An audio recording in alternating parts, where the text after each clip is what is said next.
what's up everyone? Welcome back to the channel. And it is 7:55 in the morning, pushing 8 o'clock. I'm heading over to a Cars and Coffee event, something I haven't done in a long time it seems. God, it feels like it's been over a year.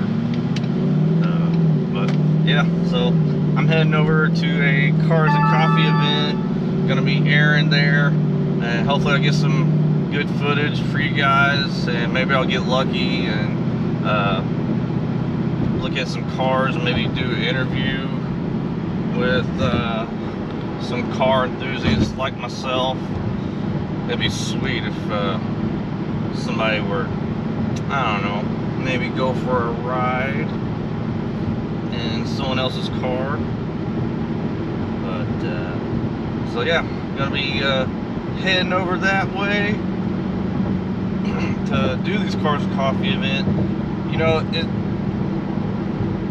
last time I went to one of these things, like I said, it's probably been well over a year, but there was like a big stink about Mustangs, even Camaros or Challengers, because some people out there, they like to do burnouts and revving competitions in the parking lot, even though they say on the Park Up Front app, don't do it. But some people don't respect the rules, so yeah, cars like myself with the Mustang, and even Camaros, Challengers, other Chargers owners out there, we haven't been able to do these things. So we're very fortunate to be able to partake once again.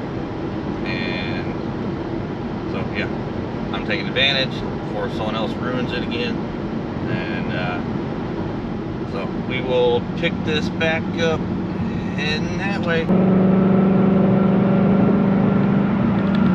Alright, so almost at the meet spot in Fort Worth. So something that I've always kind of pondered, you know, I really enjoy these Cars and Coffee events, and it's unfortunate it's been over a year since I've been to one. I think it had a lot to do with some of these individuals out there that like to have these rev matching competitions or doing burnouts and such in the parking lot, when on the Park Up Front ad it says clearly don't do it.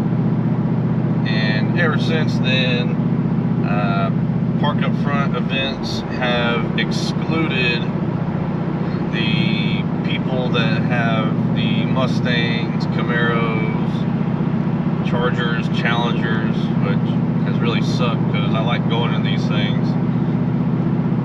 So hopefully this will be a footstep of many more of these Cars and Coffee events to come. But we'll see if some of you guys can behave, and we can have more videos like this in the coming future. So here is the line to get in. Doesn't look too bad. We already got people out here standing around, see what's coming in. Oh, nice. It's like we got a McLaren back there behind me. Oh, I love McLaren. Yeah, if I win the lottery, I think a McLaren's gonna end up in my garage. Either that or a Porsche 911. One of the two.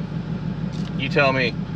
So anybody out there, if you win the lottery, what's your car? What is your dream car? What are you gonna get? Is it gonna be a really awesome exotic car, maybe a classic car? I like a little mixture of both. I'm thinking maybe one exotic and one classic.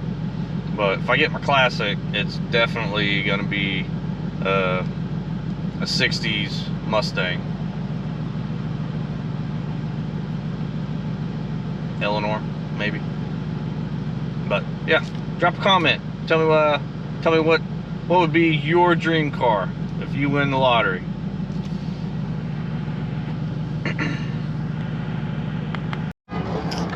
fancy looking car.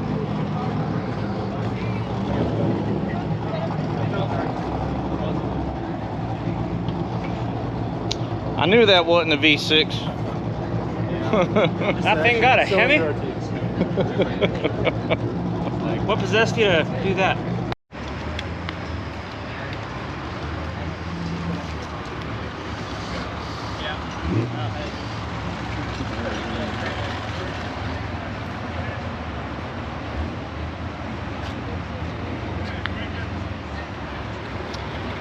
Alright everybody, so we finally made it to the car meet.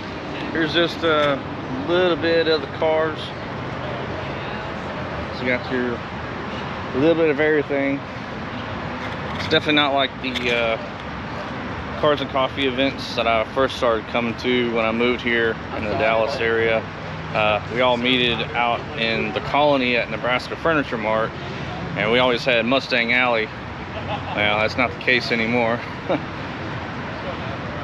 So I'm out here hanging out, looking at some cars, see if I can talk to some folks and maybe get their story.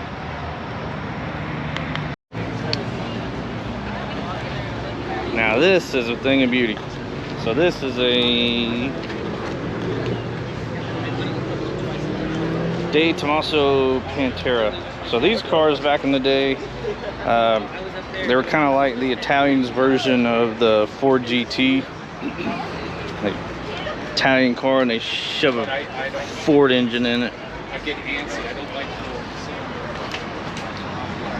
Yeah, these cars are a dime a dozen.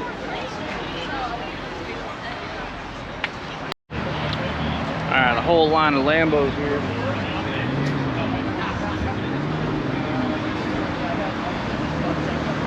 Right beside the truck.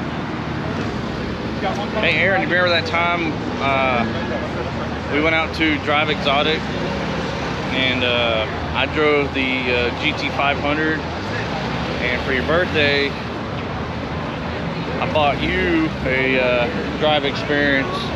It was supposed to be in a GT500, but it was down for maintenance, and they're like, hey, since the Shelby's not here, you get to pick a car of your choice, and you chose a Lamborghini. You got to drive one of those. Remember that time? I sure do. What I remember most is a minute 22. Yeah, that was my time. 2 eyes on the road. Your time was 1:23 in the Lambo. So until that day comes when you go out there and we do it again, I got the better time. Alright, so we're here at the this is the DFW Car and Toy Museum. So walked in, as soon as I walk in, this is the micro cars section. So they got a whole bunch of these little bitty cars. Very pretty neat looking little things. Cars that I never knew existed. Pretty neat. This here looks like something straight out of a Dr. Seuss movie.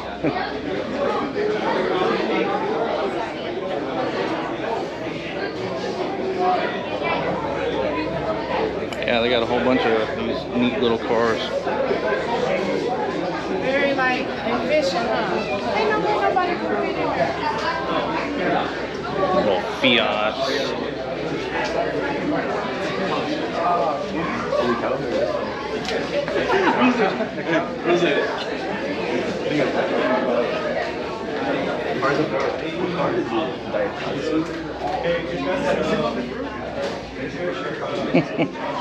Ellie, this is gonna be your first truck.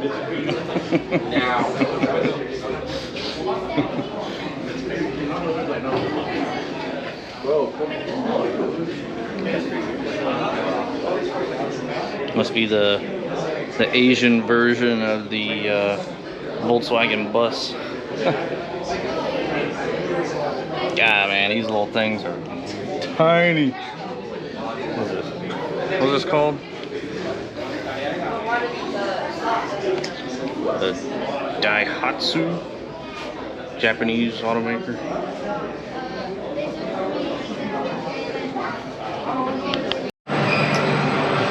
So this museum just goes on forever.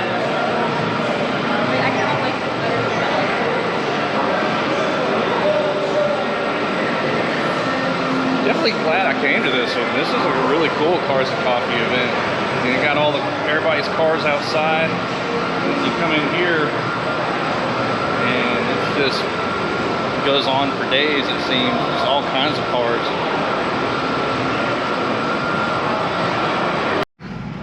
Hey everybody, well, I'm back in the Mustang. We're gonna head out of here. That's gonna do it for me today. I hope you enjoyed today's content. Hopefully I'll be able to do more of this Cars and Coffee events in the next few weeks coming up. If you liked today's content and you would like to see more of it in the future, more content like this, hit that like and hit that subscribe, and always, you know, drop a comment. I would still like to maybe meet up and talk with other car enthusiasts out there, because, you know, like I said, I originally created this channel because I want to get you guys involved in it, and I'd like to meet up with you guys and gals, and we'll talk about your car. We'll do a little review of it, maybe go for a ride if you'd like. But as always, I'll catch you on the next one. Bye. Oh yeah, Christmas done come early. Oh shit, got us a package. Alright, so I decided to order some new headlights for my pickup, and they showed up today right as I got back from the car meet. So this is going to be a two-parter. The Cars and Coffee was, you know, kind of short, not much, whole lot of footage with that one. So today, also, we're going to be doing a removal and install of some new headlights for my 2013 F150. So the reason I'm getting new headlights is, I don't know if you can see, I'm going to try to get the camera up close. You can kind of see some of this, I guess, like film or whatever. It's starting to come off, and this side it's same thing, but it's also like a yellow discoloration going on there.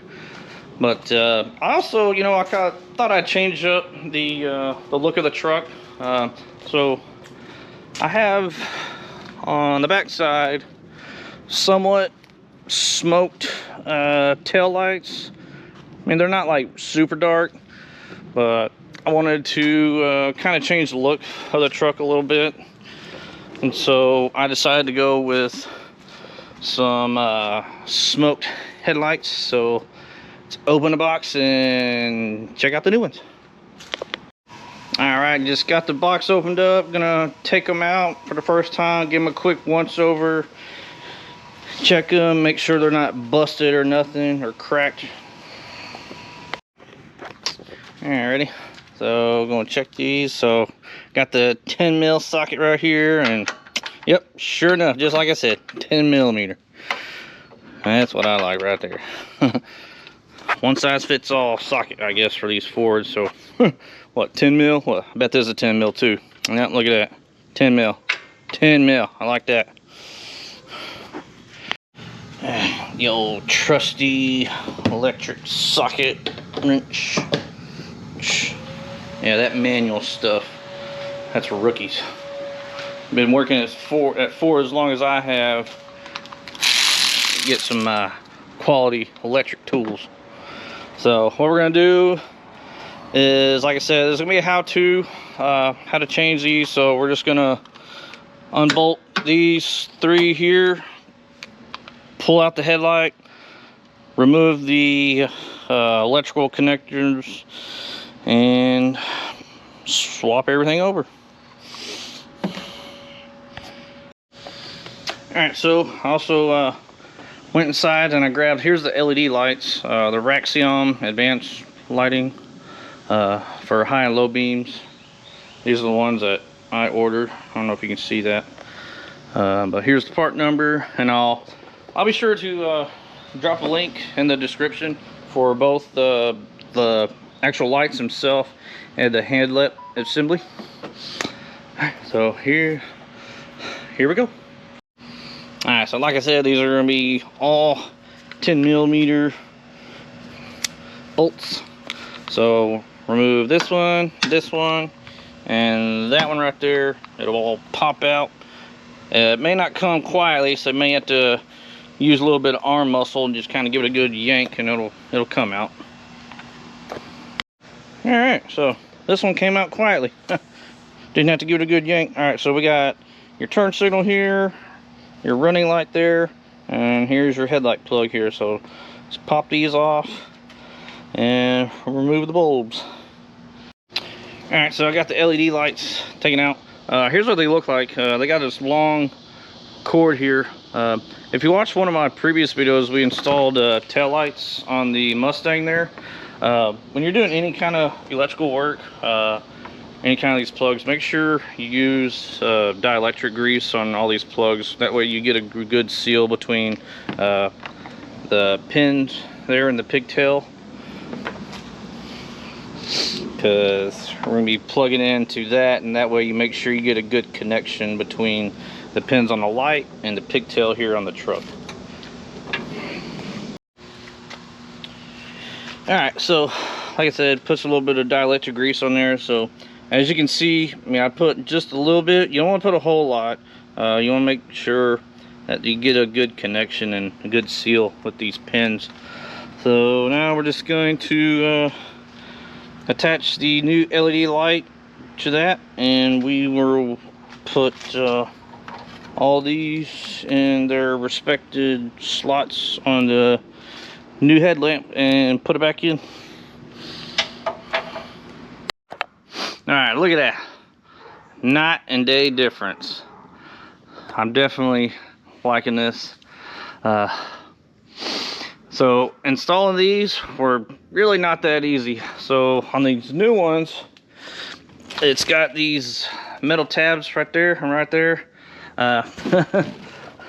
Took a little bit of a few love taps, you know what I'm saying, to get them to pop in place.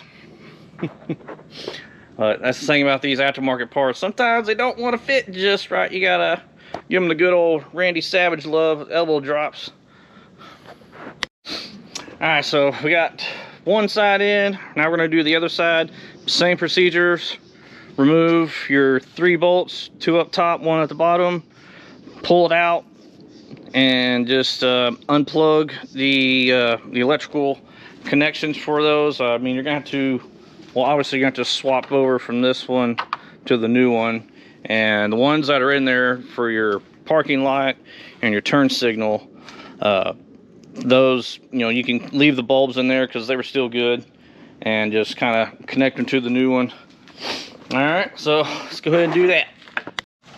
All right, well, that's going to do it for today's episode. I really hope everybody liked and enjoyed the content that I made today, and I hope the second part of the content helps out any of you DIY mechanics out there that are just getting started, and shows you how easy it is to replace your headlamps on your your 09 to 2014 F150. Really simple and easy. Just follow this how-to procedures that I presented for y'all today. Hopefully it helps. But so that's going to do it for today's episode, and I hope you liked it. Tell me what you think. Y'all like it? I think it looks pretty good. I'm also thinking the fog lights might need to change someday. But anyways, that's going to do it for now, and as always, we'll catch you on the next one. Bye. Alright, well, it's the next day, and as you can see, I don't have these smoked headlights on the truck anymore. So last night when it got dark, I decided to come outside and test out the new headlights, and I was underwhelmed with how bright they were in a dark driveway, and I decided to go drive around the neighborhood, and I could barely see the road, even with like there's not a whole many street lights around the neighborhood. But so I came back, I switched out the LEDs with the regular halogen bulbs, and still same thing. They weren't very bright even in the driveway, and definitely not very bright for driving on the road. So I decided to take them off, put the clear ones back on, you know, because, you know, for me, safety first. And anybody out there that's on the road, I'm sure they would agree, safety first. And plus, keeps cops off your back too. You know, you don't want to get pulled over for something stupid like not having bright enough lights on your vehicle, because that's definitely a thing. But going forward, maybe I can find some lighter smoked lights, or maybe I could find, I don't know, a different type of clear headlight like that, or maybe I can find a better quality clear one, because I do like the black border and a clear background. So, but anyway, just thought I would throw this out there for anybody that does purchase headlights in the future. Don't do a rookie mistake like I did. I didn't read the reviews. Had I read the reviews, many people out there were saying that the smoke lights that I purchased, the lenses or the tint for the light was too dark to see. So that's my mistake. So anybody that purchases new ones, read the reviews, heed my words when it goes to making a purchase for smoked headlights. So with that being said, it sucks. Gotta return the smoked ones and had to put these ugly clear ones back on, but safety first. So we'll catch you on the next one, guys. Bye.